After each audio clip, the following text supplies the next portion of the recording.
To get started with MCP servers in WSO2 Platform Cloud from your organization view, let's create a project.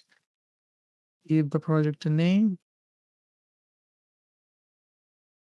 then select create.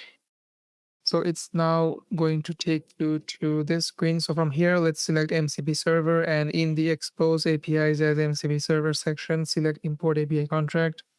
We will try this sample API and select next. And here, let's give it a name, breeding list MCP server, and it's going to be deployed in the WSO2 managed gateway in the cloud. So select create.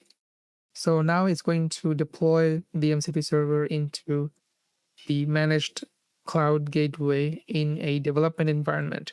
So to test that everything is working correctly, we will go to test and then open the MCP playground. So it's generating a token to secure the access. So we can go ahead and select connect.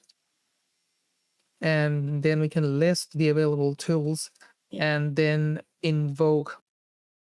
So the run list books tool has returned a successful response. So that means everything is working. So now that we have verified that the MCP server is working, we can deploy the MCP server from the development to the production. So come to the deploy screen and then select promote, and here select use development endpoint configuration and select next, and it's going to deploy the MCP server into a production environment. So now we are ready to publish this MCP server into developer portal. So the menu, go to manage and then lifecycle, and then select publish, and then select confirm.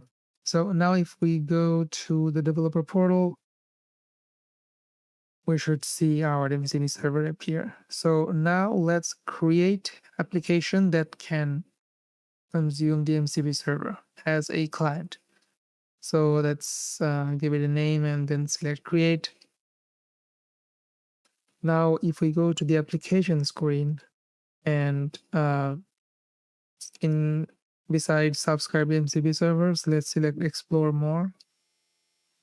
And now we just subscribe to the MCP server from this application. Now if we go to our application screen, we will go to manage keys. So the MCP server is secured with OAuth 2 keys. So since we are in the production environment, we will select this tab and select generate key. It will generate the necessary credentials. And let's close this and then select generate again to generate an access token with which we can now invoke the MCP server. So let's copy down this access token and close this. And let's go to APIs and MCP servers, and then select the MCP server and select documentation. And now we can paste the access token in the format bearer access token and then select connect. So after it connects, we can list the available tools, and like previously, we can run a specific tool, and we get a successful response back.